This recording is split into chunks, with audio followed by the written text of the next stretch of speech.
Hello, everyone. My name is Talal, in case you don't know, and today I wanted to talk about the topic of Asia. Will Asia win? Is this the Asian century? Uh, People usually talk about the China American competition, but I don't think that is the case. I don't think it's just China.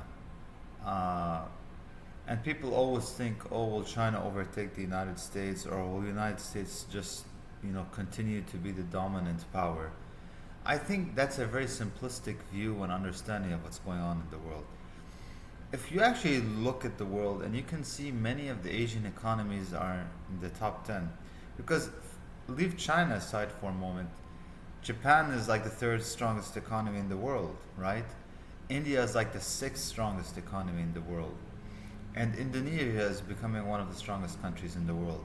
And you have certain Islamic countries like Turkey and Iran that have multiple influences in multiple regions already. And they play a very big role. And proof of it is America is kind of, threatened by Iran, and so is the West, but specifically America. And even like Turkey, a lot of the Europeans feel threatened by Turkey. I mean, why would you feel threatened by a country that's not powerful? You're only threatened by countries that are powerful. Obviously, Turkey and Iran are technically savvy, they're capable, they have very strong militaries, even on a global rankings. We're not talking about strong military in terms of their region, but in a global ranking, they're very powerful. And even their technical abilities, they're very developed. So the world is changing, the world is shifting, So it is China, it's India, it's certain Muslim countries in Asia, it's certain like regions, certain countries in Southeast Asia. And this is a shift. Because if you were to look at the world, I'm going to prove my point. If you were to look at the world, let's say 20 years ago, 15 years ago, everyone in Asia looked weak. Practically almost every country in Asia looked weak. China was super weak 20 years ago. Indonesia was unheard of. India was complete backwater. Uh, Many of the Southeast Asian nations were tiny. They were not called the Asian tigers. When you look at countries like Malaysia and Thailand, etc., look at Singapore.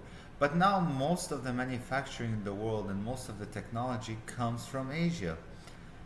And the more the countries that are developed, and there are going to be other countries that are going to develop. Like you're going to see more investment in Cambodia, and you're seeing a lot of investment happening in Vietnam.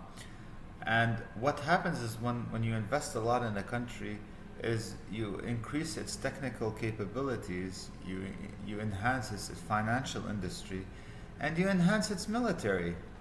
And when you do all three things, you just make the country a lot stronger. And I feel this is the Asian century. And you can't stop it. How are you going to stop it? Like, even if you were to stop China, you would have to make another country in Asia strong. Then you would have to fight a country like India. Because when India becomes too strong, even though you're an ally with it right now, in the future you will want to try to limit its growth.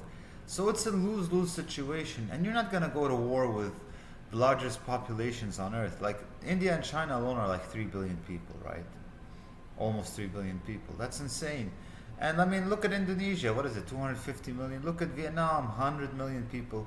You just cannot stop the rise of Asia. And I feel like it's just inevitable. And, the world has to accept realities.